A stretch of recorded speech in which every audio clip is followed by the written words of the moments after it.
성경은 하나님께서 우리에게 주신 말씀입니다. 왜 성경의 말씀을 주셨는가?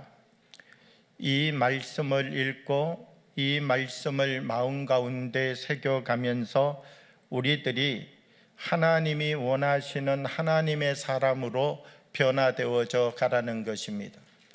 오늘 우리들이 삶을 살아가면서 내가 지금까지 살아왔던 방법으로 계속해서 삶을 살아가는 것 아니라 성경의 말씀을 만날 때마다 우리의 삶이 바뀌어지는 역사가 있어야 된다는 것입니다. 나에게 믿음이 있다라고 하는 것은 무엇을 의미하느냐라고 하면 과거와 다른 삶이 시작되었다는 것입니다. 내 안에 믿음이 자리를 잡고 있다라고 하는 것은 다른 말로 내 안에 과거와 다른 존재로 살아가는 거룩한 힘이 주어져 있다는 것입니다.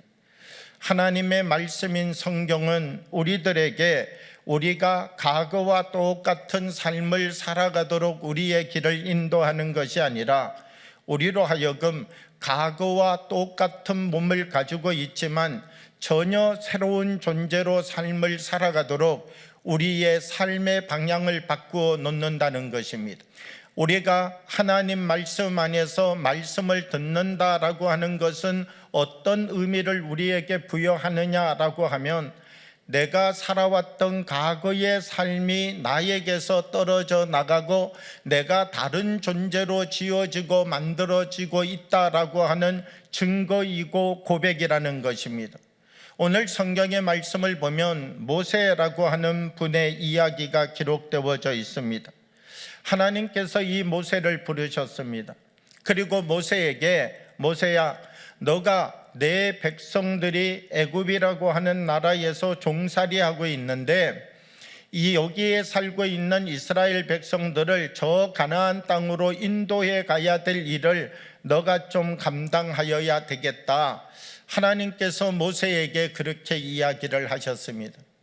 모세를 보면 그는 저 미디안 강야라고 하는 곳에서 40년의 삶을 살아가고 있는 사람입니다. 이 미디안 강야에서 40년 삶을 살았는데 자기 양은 한 마리도 치지 못할 만큼 주변 머리가 없는 것뿐만 아니라 또 재산이라고 하는 것은 하나도 없이 처가살이를 하고 있는 이런 모세, 이 사람을 하나님께서 찾아오셔서 이스라엘 백성을 저 가나안 땅으로 인도하는 역할을 감당해야 되겠다 말씀하였다는 것이죠. 모세의 대답이 어떠합니까? 내가 누구이기에 바로에게 가서 이와 같은 일을 하여야 됩니까? 다른 말로 이야기하면 그렇습니다. 나는 그럴 만한 자격이 없습니다. 나는 그럴 만한 능력이 없습니다. 바로가 누구라고 내가 바로에게 갑니까? 그렇게 대답하고 있는 것이죠. 모세의 문제는 무엇이냐라고 하면 하나님이 자기를 부르셔서 하나님의 일을 맡기시는데 그러면 어떤 생각해야 될까요?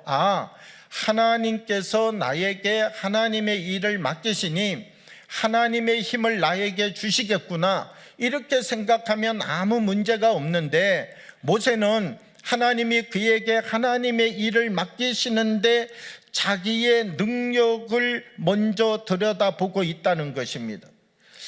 하나님이 자기에게 일을 맡기시면 먼저 하나님의 능력을 바라보고 대답할 수 있어야 되는데 하나님의 능력은 바라보지 않고 자기의 능력을 보고 대답하고 있다는 것이죠. 누구나 다 어느 한계까지 믿는 것은 믿을 수 있습니다. 그러나 그 한계를 넘어서는 것, 그 지식을 넘어서는 것, 그것은 쉽게 믿을 수 있는 것이 아니지요. 그런데 우리가 하나님을 믿는다라고 할 때 그 믿는다는 것은 무엇이냐라고 하면 자기의 한계를 넘어서는 믿음을 이야기한다는 것입니다. 우리가 하나님 말씀 안에 서서 하나님이 우리들에게 맡겨주시는 주님의 일들을 감당하여 가기 위하여서는 무엇이 우리에게 필요한가? 하나님의 능력을 먼저 바라볼 수 있는 사람이 되어야 된다는 것입니다.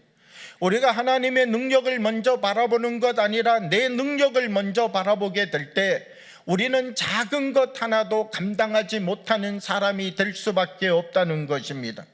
우리가 여리고 연약하고 부족하다 할지라도 하나님의 능력을 의지할 줄 아는 사람은 내가 있는 자리로부터 주의 일을 시작할 수 있는 사람이라는 것입니다. 성경을 보면 하나님 앞에 쓰임받았던 수많은 사람들이 있습니다. 언제부터 하나님 앞에 쓰임받기 시작하였는가? 하나님의 능력을 믿는 자리로부터 하나님 앞에 쓰임받는 삶이 시작되었습니다.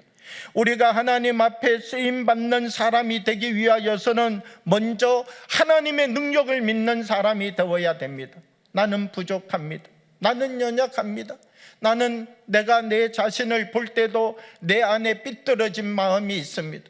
내가 내 자신을 볼 때도 내 안에 아직도 성숙하지 못한 인격이 있습니다. 그런데 하나님께서 내게 은혜를 주시면 나는 부족하고 나는 연약하지만 하나님의 말씀이 내게 임할 때에 나는 온전하여질 수 있는, 하나님이 주시는 마음을 내 안에 담고 좁은 내 마음을 넓은 내 마음으로 고쳐가면서 하나님이 내게 주시는 사랑을 내 안에 담고 나는 삐뚤어진 마음을 가지고 있지만 주님이 내게 주시는 사랑을 내가 담아서 내 안에 온전한 하나님의 기쁨을 이루는 삶을 살아가는 거룩한 힘을 다시 회복하여 되는 사람이 되어질 수 있도록 내 능력을 믿는 게 아니라 하나님의 능력을 믿는 사람은 오늘 우리가 서 있는 이 삶의 자리에서 새로운 변화의 역사를 일으킬 수 있는 사람이라는 것입니다. 사랑하는 여러분, 오늘도 우리가 살아가는 우리의 이 삶의 자리에서 우리 한 사람 한 사람 우리의 삶이 하나님 앞에 쓰임받는 삶으로 변화되어져 가기를 원합니다. 우리들 한 사람 한 사람이 이제 주님의 말씀 앞에 다시 서서 과거의 삶을 반복하며 살아가는 것 아니라 우리를 통하여서 하나님이 하나님의 역사를 일으켜 갈 수 있도록 하나님의 쓰심에 우리의 몸을 내어드리고 말씀 안에서 주님의 마음을 본받아가고 십자가를 지고 주님을 따라가는 거룩한 삶의 회복이 우리들의 삶 속에 시작되기를 주님의 이름으로 축복합니다.